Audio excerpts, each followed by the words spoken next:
Waktu itu ada isu tentang penghapusan sekolah gratis di Surabaya karena pendidikan SMA dan SMK mau diserahkan ke provinsi. Ngirimkan surat curhat kepada Presiden Jokowi. Gitu. Targetnya 1 minggu kita nulis surat. Jadi nulis surat tulis tangan itu, bukan pakai tulis tangan. Iya, bukan pakai petisi online itu, tapi pakai tulis tangan. Akhirnya terkumpul, kita targetkan seminggu 10.000 surat. Ternyata yang terkumpul 33.130 surat. Anak-anak muda sedang diketengahkan ke panggung politik gitu. Artinya isu paling tidak diksi muda itu sedang banyak dibicarakan. Nah, kita mau mengisi gitu ya, panggung hegemoni yang begitu luar biasa itu dengan substansi gagasan yang oke, yang memang pro anak muda, atau sekedar kita mau menjadi aksesoris politik. Nah, pilihannya itu di tangan anak-anak mudanya.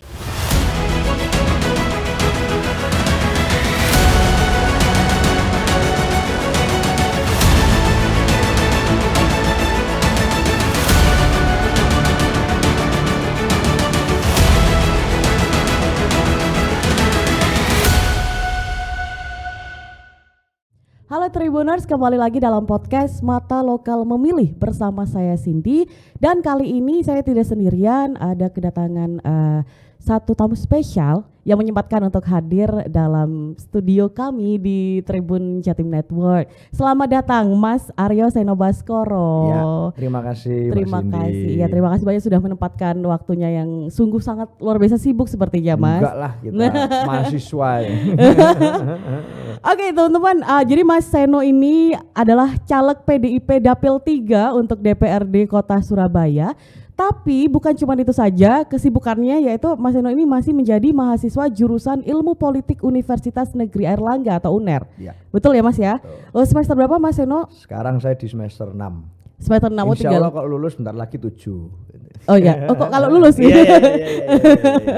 Tinggal akhir-akhir lah. Iya. Baik Mas Seno, ini tuh luar biasa sekali Tribuners, maksudnya Mas Seno masih berusia 21 tahun, benar ya Mas? Betul. Tahun ini 21 tahun. Tahun ini 22 pertengahan tahun nanti. Pertengahan tahun 22. 11-12 saya. Ya, 11-12. 11-12. Jadi itu masuknya itu generasi Gen Z ya Mas ya? Masuknya Gen Z. Tapi sudah apa berkecimpung cukup lama gitu loh di dunia politik ya. Jadi Mas Seno di usianya ini kan memang masih sangat muda ya? Iya. Tapi Mas Seno sudah tertarik untuk mencalonkan diri sebagai caleg gitu. Nah, sebelum kita membahas lebih lanjut Mas Seno, sebenarnya ini apa sih yang mendasari Mas Seno untuk yang bikin Mas Seno paling tertarik untuk terjun di dunia politik ini? Ya, sebenarnya kalau ditanya kenapa saya masuk politik, ya jawabannya adalah ini adalah sebuah kecelakaan sejarah terindah di hidup saya. Karena saya ngawalinya dari lama banget. Jadi pertama kali saya mulai itu nggak langsung di politik praktis. Awalnya juga politik itu saya maknai sebagai sesuatu yang berarti saya mengupayakan kebaikan untuk lingkungan sekitar saya. Itu waktu SMP tuh. Jadi saya waktu dari itu, SMP kelas 3 lah itu waktu moment of truth pertamanya itu. Waktu itu ada isu tentang penghapusan sekolah gratis di Surabaya karena pendidikan SMA dan SMK mau diserahkan ke provinsi. Dan APBD-nya waktu itu nggak cukup itu untuk membiayai sekolah gratis di Surabaya. Padahal sebelumnya gratis gitu dikelola oleh Pemkot. Nah, saya merasa resah. Kemudian dari jaringan saya di Konselor Sebaya, teman-teman ketua OSIS, teman-teman koordinator kayak gitu-gitu, kita ajakin nih untuk gimana nih, resah nggak teman-teman nih ada kasus seperti ini, isu seperti ini. Ya resah-resah Mas. Oke ya, ayo kita bergerak sama-sama. Dari situ teman-teman gerak. Kita buatlah namanya Wadah Aliansi Pelajar Surabaya. Saya disuruh jadi ketuanya waktu itu sama teman-teman gitu. Itu dasarnya dari situ ya Mas ya? Gerakannya kita bikin gerakan waktu itu ngirimkan surat curhat kepada Presiden Jokowi. Gitu. Targetnya 1 minggu kita nulis surat. Jadi nulis surat tulis tangan itu, bukan pakai tulis tangan. Iya, bukan pakai petisi online itu, tapi pakai tulis tangan. Akhirnya terkumpul, kita targetkan seminggu 10.000 surat. Ternyata yang terkumpul 33.130 surat dari pelajar se-Surabaya. Nah, dari situ saya menangkap satu pesan itu, satu saripati gagasannya itu adalah kalau kita ingin terlibat dalam suatu kebijakan, kita ingin kemudian suara kita didengar, ya kita harus bergerak dong gitu. Kita harus anak-anak muda ini harus menghimpun kekuatannya dong, harus beraliansi, harus berorganisasi agar kemudian dia punya bargaining power melakukan sesuatu. Kalau kemudian dia ingin mengawal atau ikut terlibat dalam kebijakan-kebijakan yang ada kaitannya sama anak muda. Dari situ saya ngelakuin macam-macam terus gitu. Terus macam-macam sampai kemudian lulus SMA saya masuk ke partai politik. Jadi panjang sekali ceritanya sebelum saya memutuskan masuk ke parpol. Dan itu di usia yang begitu muda loh Mas itu Mas. Iya. Unik banget loh, maksudnya kayaknya saya baru tahu ini loh. Dari case-nya Mas Eno doang loh yang saya tahu itu. Wow, dan kalau sebenarnya yang di poinnya adalah memang harus ada actionnya dulu ya. Dan itu yang dilakukan sama Mas Eno sejak SMP. SMP, ya.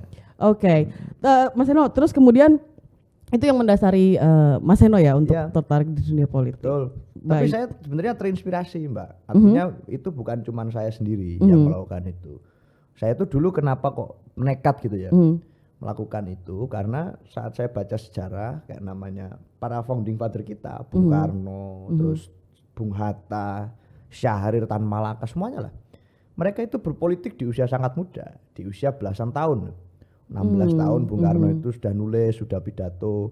Umur 20 sekian tahun bikin partai politik. Artinya apa? Saya waktu itu mikir, loh, para bapak bangsa kita ini di tengah jajahan Belanda, di tengah tekanan Jepang, berani kok ini bikin gerakan-gerakan politik gitu ya. Meskipun bukan politik praktis, tapi mereka melakukan sesuatu, they do something. Saya merasa waktu saya masih SMP itu, kenapa saya enggak bisa gitu. Kenapa teman-teman saya enggak bisa? Akhirnya kita memutuskan untuk melakukan itu. Jadi bukan saya saja sebenarnya, di sejarah itu saya yakin banyak teman-teman muda di usianya, di masanya itu yang melakukan itu. Dan ya it works out fine lah, itu bisa kemudian menjadi sesuatu gitu. Iya. Kemudian Mas Eno itu kan kalau misalnya ngomongin anak SMP, tanda kutip pada umumnya ya Mas ya, itu mereka selain belajar, bermain dan lain-lain gitu loh. Mungkin aku rasa sangat sedikit sekali mungkin ya yang memiliki pemikiran kayak Mas Eno. Terus kalau seperti itu dari pengalamannya Mas Eno, itu dari pihak keluarga ataupun orang tua itu seperti apa Mas? Ya pasti banyak ketar-ketirnya lah, deg-degannya pasti lah. Saya apalagi keluarga saya kan enggak ada yang politisi, enggak ada yang pejabat, enggak ada yang di pemerintahan, enggak ada. Jadi ayah saya karyawan swasta, ibu saya dulu psikolog, jadi enggak ada yang di politik gitu. Jadi ya pasti waktu saya melakukan ini ya pasti opi aneh-aneh ini kan. Lapo tole gitu. Tapi saat saya punya saya bisa mengkomunikasikannya dengan baik. Saya bersyukur orang tua saya itu demokratis lah dalam hal ini gitu. Jadi memahami, asalkan saya memberikan satu penjelasan logis kenapa saya harus melakukan ini. Resikonya saya sudah ceritakan. Jadi bahkan sebelum saya ngapa-ngapain itu saya ceritakan resikonya. Resikonya ABCDE. Kemungkinan terburuknya seperti ini. Kemungkinan worst case scenario-nya itu kayak gini gitu. Dan mitigasi saya gimana, saya ceritakan lengkap ini situasinya gini. Nah, karena saya komunikasi seperti itu intens, maka pada saat ini saya berjuang melakukan apa, saya bikin ABCDE, itu orang tua saya tetap terlibat dalam komunikasi itu di rumah. Gitu. Jadi saya rasa pada saat saya melakukan action, ya orang tua saya, bapak ibu saya sudah memahami, oh iya ini karena alasannya begini begitu. Ya saya rasa hanya masalah komunikasi dan itu bisa dilakukan di setiap keluarga saya yakin. Iya dan akhirnya mendapat full support ya Mas ya? Ya paling tidak full supportnya kan didoakan, diberi restu. Iya betul sekali. Dan itu yang paling penting. Iya paling penting dan kemudian di ini kalau kita pulangnya agak malam ya akhirnya ditungguin kan. Oh iya benar. Gak dikunci itu. Gak dikunci. Itu terjadi kayaknya pada semua ya. Iya. Oke, Mas Eno, kemudian nih Mas Eno adalah generasi Gen Z ya Mas ya? Iya. Kalau menurut Mas Eno sendiri itu seperti apa sih gambaran politik secara general nih saat ini? Ya politik kita saat ini kan Mbak Cindy tadi cerita, Gen Z anak-anak muda itu lagi jadi bahasan seksi di tahun politik apalagi. Betul. Tidak hanya sekarang, saya rasa di 2019 kita juga sudah mengalami itu. Istilah milenial itu sangat seksi. Betul.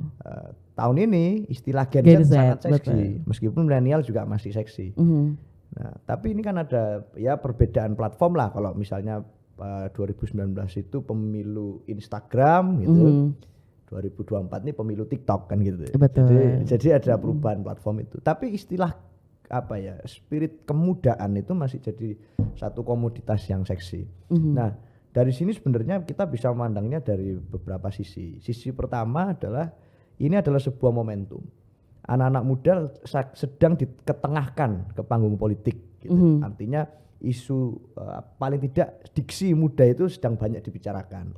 Nah, kita mau mengisi gitu ya, panggung hegemoni yang begitu luar biasa itu dengan substansi gagasan yang oke, yang memang pro anak muda, atau sekedar kita mau menjadi aksesoris politik. Nah, pilihannya itu di tangan anak-anak mudanya sebenarnya. Karena secara kuantitas kita memang gede. Bonus demografis puncaknya itu sangat dekat dari sekarang.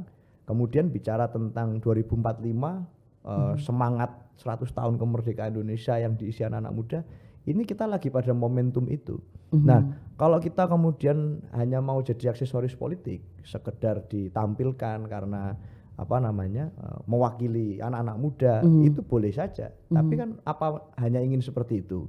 Maka sekarang saya rasa politik kita saat ini memang sangat mengandalkan bagaimana anak-anak mudanya mau mengisinya dengan gagasan, aksi nyata, karya-karya, dan kolaborasi karya. Saya rasa itu sekarang. Iya, bolanya di kita. Betul. Ini memang apa ya, tahunnya anak muda memang sebenarnya. Iya. Aduh, jadi berasa tua ya ngomong begitu. Loh, Mbak Cindy kan masih muda juga. Iya, semoga terlihat seperti itu. Oke, nah Mas Eno ini kan juga sebelumnya ini sebenarnya banyak sekali yang apa ya, menarik banget gitu loh Mas Eno. Iya. Mas Eno itu sudah pernah terlibat dalam pemilihan Pilwali Surabaya dan menjadi juru bicara dari Pak Eri Cahyadi. Iya. Pernah pula ikut sekolah kaderisasi PDIP dan ternyata sekelas dengan Mbak Pinka anak Ibu Puan. Iya. Betul ya Mas ya. Nah, nama Mas Eno pun juga beberapa kali disebut oleh sejumlah tokoh politik. Dari semua pengalaman Mas Eno itu, dari tadi kan ngomongin tentang apa ya, politik secara general ya. Iya. Nah, ini kalau mengerucut di Surabaya sendiri Mas Eno, itu menurut Mas Eno sendiri seperti apa gambaran umumnya ketertarikan anak muda Surabaya terutamanya? Ya, anak-anak muda Surabaya banyak yang tertarik dengan politik. Saya melihat di banyak partai ada banyak teman-teman muda yang ada di situ dan memberikan gagasan dan warna dengan caranya masing-masing. Jadi secara umum sebenarnya awareness terkait melek politik itu Surabaya masih cukup tinggi. Ya, ini pasti berkorelasi dengan situasi kultural Surabaya yang adalah kota metropolitan, kota besar, dan kemudian pemilih rasionalnya kan banyak. Gitu.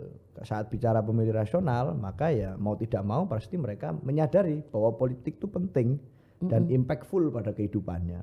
Oleh karena itu, kalau Surabaya begitu saya nggak terlalu heran gitu. Banyak teman-teman yang nggak terlalu antipati. Meskipun angka apatisme politik itu saya yakin cukup tinggi juga. Banyak teman-teman muda yang lain mungkin masih alergi dengan politik. Right, Cuman kalau misalkan ini menurut saya pribadi ya, tidak melalui riset apa-apa ya, disclaimer. Tapi kalau misalkan saya lihat di media sosial, misalkan di Twitter terutama, itu tuh memang sudah banyak sekali generasi Gen Z ya yang udah mulai apa ya, paling nggak ikut berkomentar aja. Itu kan mereka paham gitu lah sebenarnya. Iya. Artinya kritisisme itu sudah terbangun. Betul, iya. Ada awareness yang sudah terbentuk. Tetapi kritisisme dan awareness ini kan kemudian harus ditindaklanjuti. Kita tidak bisa hanya sekedar komen, hanya sekedar tahu. Tapi kalau bisa ya kita involve lah gitu. Apa yang bisa kita lakukan? Karena saat kita bicara doing something itu sesuatu yang sangat sulit dibandingkan kita hanya komen-komen aja. Nah, kayaknya sebenarnya startnya itu Mas. Iya. Ya kan ketika kita mungkin mereka kan juga kayak ingin memulai sesuatu, tapi how do we start that gitu? Iya, nggak harus susah gitu. Semuanya kan bisa dilakukan dari sekitar kita. Ya. Dari yang kecil dulu gitu ya Mas ya. Saya waktu SMP dulu juga siapa saya gitu, siapa seorang Seno gitu kan, anak SMP lagi gitu, masih ngerti apa sih tentang ini. Tapi kan saya hanya dengar dari curhat teman-teman sekitar saya, teman sebangku saya, teman ini. Oh nanti kalau bayar SPP itu piye bayar utangnya apa ning omah gitu. Oh nanti gimana uang jajan segala macam. Ya kan dari hal kecil-kecil simpel-simpel gitu. Iya, itu bisa jadi sesuatu.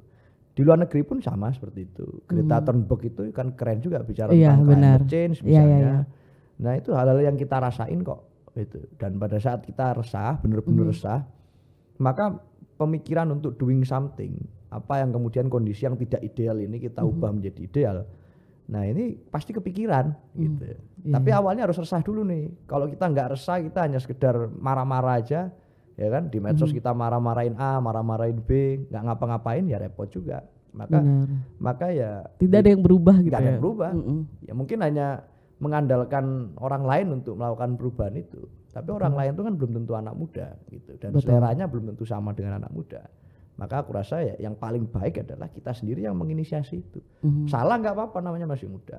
Iya benar. Iya toh, saya salah bolak-balik juga, artinya kepentok di sini, nabrak di sini, nabrak di situ. Tapi nggak berhenti itu dia nggak juga. Berhenti. Dihujat juga banyak juga. Ada yang bilang apalah Seno ini begini, Seno itu begitu. Seno ini anaknya siapa sih sebenarnya gitu. Ada yang bilang Seno itu pencitraan piye. Nah, kita kalau di politik gagasan itu dan politik praktis ya kemudian. Saya belajar satu ilmu penting. Udah pokoknya jalan terus aja lah. Gitu. Kita harus sama-sama punya fighting spirit gitu. Kita punya keyakinan kalau apa yang kita lakukan ini bukan untuk diri kita sendiri, untuk kepentingan banyak orang gitu ya. Ya kita jalan terus aja, yang penting kita yakin gitu. Nanti pasti sampai pada tujuannya. Gitu. Betul. Mas Seno, Mas Seno pernah nggak ngalamin ageism? Atau mungkin kalau semoga nggak pernah, tapi kalau misalkan ada nih yang berkomentar based on ageism gitu, gimana kalau menurut Mas Seno? Ya saya ketawa aja. Ya saya seneng malahan. Artinya kalau orang menganggap usia muda saya ini adalah halangan di dalam politik, ya bagi saya sebaliknya gitu. Saat saya muda, kemudian saya masih punya banyak halaman-halaman politik di depan gitu ya, lembaran-lembaran perjalanan saya. Kemudian saya juga karena saya muda, saya tidak ada beban sejarah. Saya ngapain dulu ini, enggak, saya masih benar-benar saya Seno sebagai seorang mahasiswa, dan kapanpun saya diajak bicara oleh teman-teman saya bisa bicara dengan los gitu, los karewel beneran gitu loh. Kan gitu. Nah kalau orang-orang menganggap saya enggak mampu, malah saya senang, karena dengan begitu kan orang akhirnya tidak menganggap saya sebagai lawan yang sepadan. Dengan begitu saya bisa bereksplorasi, saya bisa mengupgrade kemampuan, saya bisa menunjukkan aktualisasi diri saya dengan bebas tanpa saya kebebanan apapun. Dari situ saya malah nothing tulus di politik. Dan politik itu bukan sekedar coblos mencoblos.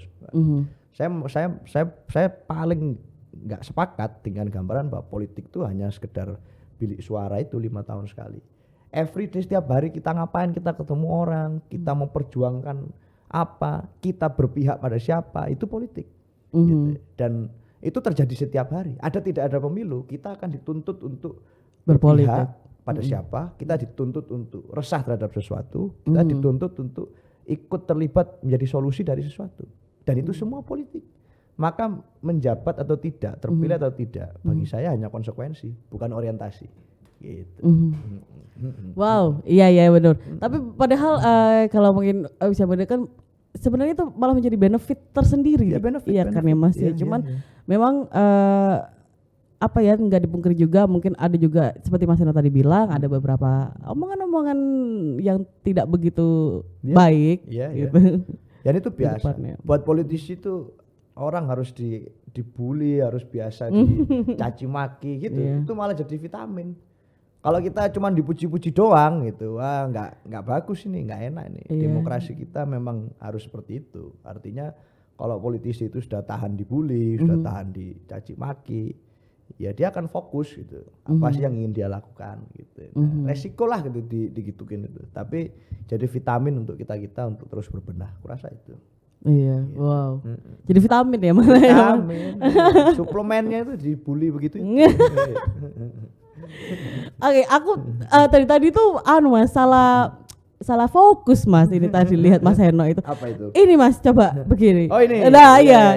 Ini tuh coba itu sekarang menjadi trademarknya Mas Seno gitu loh. Iya. Dari sarung tangan sendiri, tapi siji Mas. Siji. Cuma satu. Iya. Itu gimana Mas? Awal mula tuh yang apa ya? Dari awalnya. Ini ini banyak yang tanya juga. Saya kadang kalau ngomong iya aku ndelikno tato ini. Tapi enggak lah. Ini jadi ini ceritanya waktu itu waktu masa Covid itu di Surabaya.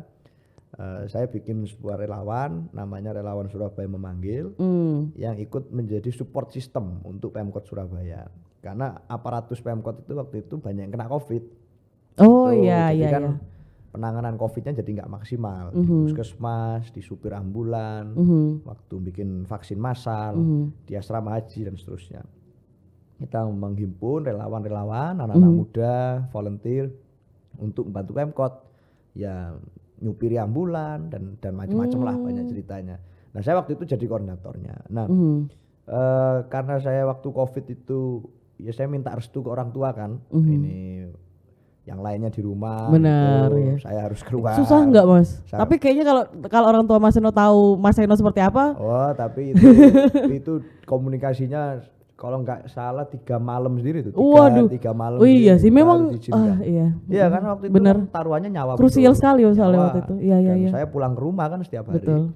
Padahal saya habis dari rumah sakit lapangan tembak, habis dari asrama haji itu kan banyak virus di mana-mana. Tapi saya urgensinya adalah kita ingin balas dendam ini ke Covid nih gitu. Masa kita diem-diem aja ini. Covid ini kan 100 tahun sekali pandemi sekelas ini gitu.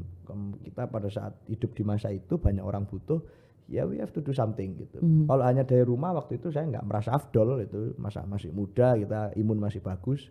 Hanya kampanye media sosial, meskipun itu juga tidak kalah penting. Maka saya turun dan kemudian waktu itu saya diminta untuk ya sudah pakai masker jangan lupa, kemudian pakai sarung tangan, saya pakai 2 kan sarung tangan waktu itu. Kemudian karena saya di lapangan ngurusin segala macam, kadang nggak enak yang kanan saya copot nih sarung tangan, nah tinggal satu yang kiri itu. Nah jadi trademark deh. Jadi oleh-oleh juga. Iya, Seno itu pakai sarung tangan kiri itu biasanya gitu. Nah jadi bagi saya ini benda yang menjadi memori pengingat saya tentang masa perjuangan Covid itu, dan kita adalah generasi yang berhasil melalui itu. Bener. Gitu. Dan we did something gitu. Iya, we're living the history loh. Iya, betul. Kita melewati itu. Iya. Gitu. Jadi terpecahkan ya misteri sarung tangan Mas Seno ini. Ternyata itu sejarahnya teman-teman. Iya. Oke, Mas Seno, kembali lagi ya Mas Seno ya. Iya. Ya ini kan Pak Ganjar juga sudah beberapa kali datang ke Surabaya. Iya. Ya, dan itu kan Mas Seno di media sosial pun juga terlihat ada Mas Seno di situ gitu. Itu apa yang dari beberapa kali Pak Ganjar ke sini itu yang paling memorable deh Mas? Itu seperti apa? Ya saya belajar dari Pak Ganjar itu kan juga sudah lama sebetulnya Pak. Sebelum beliau dia sekarang ramai dibahas ini jadi calon presiden kita. Waktu itu tahun 2018 pertama saya ketemu dengan Mas Ganjar. Itu di pembekalan caleg calon legislatif DPRD se-Jawa Timur dari PDIP. Gitu. Berarti itu masih SMA, Mas Seno? Oh, wow. Pak Ganjar itu minta ada perwakilan anak muda yang diundang ke sana. Oke. Ada 5 orang waktu itu, salah satunya saya. Ya sebenarnya duduk di depan gitu. Kemudian waktu beliau ngomong gitu kan, kemudian satu-satu ditanya nih anak-anak, apa kalau kamu bisa aspirasimu ke caleg-caleg ini apa ini sejati, kita suruh bicara gantian. Saya dapat yang terakhir. Saya ngomong 1-2 kalimat, saya lupa ngomong apa waktu itu. Kemudian beliau gini, loh aku kok seneng sama yang kamu sampaikan gitu. Coba kamu namamu siapa? Seno, Pak Ganjar. Oh iya. Coba naik ke kursi, naik ke meja, kamu berdiri ngadep ke ini. Itu ribuan orang waktu itu di ini. Wow. Nah, saya naik ke kursi itu gitu. Tak copot kan sepatu saya gitu. Saya lupa serius Pak. Serius saya buka. Saya naik itu. Ngomong segala macam. Nah, dari situ kemudian Pak Ganjar tertarik. Kita bertukar nomor WA dan seterusnya, follow-followan di Twitter, di mana-mana. Saya WA terus komunikasi. Nah, sejak itu saya belajar betul gitu bagaimana Mas Ganjar itu ya konsisten sampai sekarang pun pada saat menjadi calon presiden, figur itu tidak pernah berubah. Gitu. Enggak, orang kan kadang kan kalau dicalonkan diberi iming-iming kekuasaan atau mendapatkan suasana seperti itu mengubah jati dirinya. Tapi Pak Ganjar dari yang saya tahu 2018 sampai sekarang itu di 5 tahunan ya, 5 tahun itu yang saya tahu ya tidak pernah berubah. Dan saya rasa waktu beliau ke Surabaya, makanya kalau lari-lari pagi gitu kan timnya dari orang Semarang semua kan, nggak ada yang dari Surabaya. Itu sering kan ngontak saya gitu, ayo kita lari pagi bareng gitu. Ya sudah, kita lari pagi gitu, lari pagi, makan soto, makan apa, dan warga itu berkerumun gitu melihat Pak Ganjar itu tanpa apa, natural, nggak ada settingan apapun, semuanya ngelihat Pak Ganjar, pengen foto, pengen salaman gitu, dan dilayani satu-satu gitu sambil lari pagi gitu. Jadi ya beliau pribadi yang mengesankan di luar kemudian sebagai seorang politisi, sebagai seorang kepala daerah dan calon presiden. Sebagai manusia. Tapi as a human, ya saya melihat beliau sebagai pribadi yang mengesankan. Iya. Wow, oke. Nah, mungkin tadi kan saya bilang Mas Seno itu caleg ya Mas ya? Iya. Nah, sekarang ini kita bahasnya ke situ. Oh iya. Jadinya bahas ke situ ya. Oh iya, sebenarnya balik situ. Iya. Nah, Mas Seno ini sebagai seorang caleg, Mas Seno itu sudah mempersiapkan strategi kampanye seperti apa, Mas Seno? Secara umum itu saya ini biasanya mengajak teman-teman untuk terlibat di dalam politik itu bicara gagasan. Saya selama ini nggak pernah terpikir bahwa saya kemudian akan ikut terlibat dalam kontestasi caleg. Saya sendiri. Ya, dulu sebagai juru bicaranya Mas Eri gitu. Saya yakin Mas Eri ini orang baik dulu itu. Saya punya data program-program beliau selama menjadi kepala Bapeko, kepala dinas. Maka saya los saja cerita ke mana-mana beliau orang baik, dan saya kemudian ditunjuk jadi juru bicara gitu kan. Waktu Pak Jokowi juga saya ikut kampanye di mana-mana. Waktu saya SMA itu bahkan, cuman sudah punya KTP kan. Waktu Pak Jokowi di Tugu Pahlawan, di Tunjungan gitu. Nah sekarang kemudian saya yang ditugaskan menjadi seorang calon legislatif. Bagi saya, ya nggak ada yang berubah. Saya tiap hari saya jadi caleg atau belum jadi caleg pun selama ini setiap hari ketemu orang. Saya ketemu orang, saya ketemu teman-teman, ada persoalan saya ikut bantu. Dan pada saat saya bicara tentang itu, bicara tentang gerakan anak-anak muda, membantu orang, meningkatkan kesadaran terkait apa. Dulu kan saya nggak mikir dapil sama sekali gitu. Oh Surabaya, dimanapun di Surabaya, di Jawa Timur, di Indonesia, kalau ada yang bisa saya bantu ya saya bantu gitu. Dapil manapun di Surabaya itu kan. Nah sekarang saya ditugaskan untuk di dapil 3. Maka bagaimanapun ya kemudian ada teman-teman misalnya dari dapil lain gitu, Mas Seno minta, ya tetap saya bantu gitu. Semuanya tetap saya nggak mikir lah. Karena apa yang saya pikirkan adalah saat saya kemudian ditugaskan untuk mencalekkan diri, saya tidak ingin mengubah apa yang kemudian saya lakukan selama ini. Strateginya bagaimana? Terus ketemu aja sama orang, terus ketemu sama teman-teman, terus ketemu dan mencari solusi atas persoalan-persoalan seperti yang saya lakukan selama ini. Saya yakin bahwa pada saat orang itu nyalek atau menjadi apapun, kepala daerah, itu kalau memang waktunya dia terpilih, dia akan terpilih. Gitu. Nah saya punya satu keinginan agar kemudian teman-teman muda ini yang kemudian sekarang ada banyak yang ikut nyalek segala macam. Ayolah kita banyak-banyak we do something kepada lingkungan sekitar kita. Kita sebanyak-banyaknya melakukan sesuatu. Saya malah pengen tanya ke teman-teman nih, kan kalau caleg itu identik dengan masang-masang banner baliho itu. Nah, ini kira-kira masih relevan apa enggak sih gitu. Kita pasang-pasang baliho itu daripada kemudian kita ketemu sama warga, ketemu sama orang, ketemu sama teman-teman secara langsung. Saya mau tanya itu. Jangan-jangan kalau soalnya gini, kalau kemudian jawabannya adalah sudah nggak relevan Mas Seno, jangan-jangan besok saya akan tidak mau pasang baliho gitu. Dan kita lihat iya kan sekarang saya juga perlu dengar dari teman-teman kan. Kalau teman-teman muda merasa baliho-baliho itu aduh Mas iki wis ngurusui dalan Mas, wis iki. Ada transisi soalnya kan. Iya kan? Sekarang medsos segala macam. Betul, iya. Masih relevan nggak sih? Kalau misalnya nggak relevan, saya besok tidak akan pasang baliho gitu. Tapi apa kata teman-teman gitu, saya tidak akan pasang baliho, dan itu akan saya bentuk jadi sebuah gerakan moral gitu. Kalau perlu kita rame-rame ngajak sebanyak-banyaknya teman untuk sudahlah kita jangan pasang baliho gitu. Kalau itu kemudian dirasa perlu sama teman-teman gitu. Ya semuanya kembali lagi. Saya akan tetap seperti apa adanya saya selama ini. Strateginya hanya 2. Semakin sering saya turun ke bawah, ketemu sama masyarakat, ketemu sama teman-teman muda, mencari solusinya. Dan kedua, membangun terus-menerus kesadaran untuk terlibat dalam politik.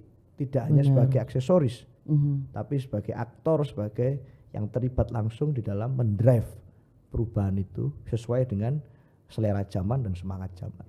Hanya itu. Iya. Wow, oke. Mas Eno, ini kayaknya kita kembali ke personal lagi, nggak apa-apa ya Mas? Iya, Aku penasaran banget soalnya. Iya. Mas Eno tuh kesibukannya banyak banget dari SMP, ya tahu berarti toh. Nah, maksudnya ini gini, kan saya ketika kuliah ataupun SMA pun kan ngerasain ya habis sekolah, bimbel, ekstrakurikuler capek ya. Iya. Ini kayak mana Mas? Nggak pernah yang apa burnout lah apa? Iya, pasti pernah lah. Pasti pernah. Iya, pasti pernah ya. Itu terus gimana caranya? Ya sekali lagi saya ini tetap seorang manusia biasa. Saya tetap anak muda biasa. Itu podo-podo arek nome. Artinya ya mengalami suasana menjadi anak SMA yang kemudian harus menghadapi riang-ria masa sekolah kan gitu kan. Bener. Ya apakah kemudian saya terlibat dalam politik itu kehidupan saya sebagai anak muda sepenuhnya saya buang? Ya enggak. Tetap saya bisa ngafe, nongkrong sama teman-teman. Tetap kalau sumpek ya saya kemudian bisa jalan-jalan sama teman-teman. Ditanya mungkin saya pernah pacaran nggak sih? Yo pacaran gitu. Ya enggak sama aja gitu. Sama aja, enggak ada bedanya. Saya kuliah tetap kuliah segala macam. Tetap saya jalani masa muda saya itu. Karena fase hidup itu saya yakin enggak bisa di skip. Betul. Hanya bisa diakselerasi bisa. Tapi harus dijalani semua ini. Gitu. Maka saya tetap melalui semua itu gitu. Tetap. Nah, caranya gimana yang paling efektif? Teman-teman saya yang sebangku, yang sekelas, polo-polo plek lah. Ini saya ajak terlibat semua di dalam gerakan politik sejak sekolah. Gitu. Otomatis pada saat saya doing something di politik kan sama aja saya sama teman-teman saya. Iya. Cuman yang kita lakuin bukan party-party, yang kita lakuin kita melakukan sesuatu gitu kan. Hanya bedanya itu. Cuman teman-teman saya yang sekitar saya ya muda-muda semua ya teman-teman saya sendiri gitu yang saya pengaruhi, ayo melok gini melok ngono gitu. Dan akhirnya saya tetap tidak kehilangan masa muda saya. Tapi untungnya juga Mas Eno circle-nya juga yang positif sekali ya Mas ya? Ya circle positif dan tidak itu bisa kita bentuk. Oke, ya gitu. Betul. Kalau kita punya satu tekad yang kuat, mau menginfluen orang sekitar itu circle kita bisa mengikuti gitu. Asalkan kita firm ya dengan apa yang kita mau gitu. Saya mencoba itu kok. Artinya kan enggak semua juga teman-teman saya awalnya tertarik di politik. Itu ada pula yang akhirnya seleksi alam berganti, ini akhirnya pegel gak bisa raginom atau apa. Itu bisa terjadi. Iya. Saya nggak ada masalah. Tapi kemudian pada saat kita punya tekad itu ya orang-orang akan datang ke kita. Gitu. Dan itu tidak hanya di politik. Itulah kenapa kok seringkali band itu tiba-tiba band gede itu tampilnya karena satu sekolah atau satu komunitas. Iya, benar. Karena pasti ada ini yang influencernya ini yang kemudian mengajak teman-teman dekatnya itu untuk membuat karya. Nah masalahnya tinggal seberapa besar keinginan kita itu. Nah itu yang saya lakuin. Jadi saya nggak kehilangan masa muda saya, tetap saya jalani. Capek diakselerasi ya. Tadi ya Mas ya. Sebisa mungkin kita mengakselerasi dengan apa ya? Dengan baca, dengan banyak mendengarkan dan bertemu orang, dengan diskusi kayak gitu-gitu. Iya. Wow, oke. Menarik banget loh, udah setengah jam loh ternyata kita ngomong ya. Nggak kerasa. Iya. Terakhir deh Mas Eno, ini pesan nih buat Tribuners yang Gen Z, milenial, apalagi atasnya, boomer semua lah ya. Yang ada pesan-pesan nggak dari Mas Eno yang mau disampaikan gitu loh untuk mereka? Ya, saya senang sekali karena ada animo yang tinggi dari teman-teman muda untuk lebih dekat dengan politik dari banyak hal, entah dari isu-isunya, entah mengenali figur-figurnya, atau bahkan teman-teman yang berani menguji keberanian dengan kemudian mereka terlibat dalam kontestasi politik. Saat ini memang adalah momen kita, so jangan disia-siakan. Sekarang kita isi dengan gagasan, kita isi dengan aksi nyata, kita isi dengan bagaimana rekam jejak kita selama ini. Ya kita buktikan bahwa muda itu tidak sekedar omong kosong, tetapi muda itu kemudian bisa membawa arti yang lebih. Saya tadi disinggung kan, saya sekelas pendidikan politik dengan Mbak Pinka.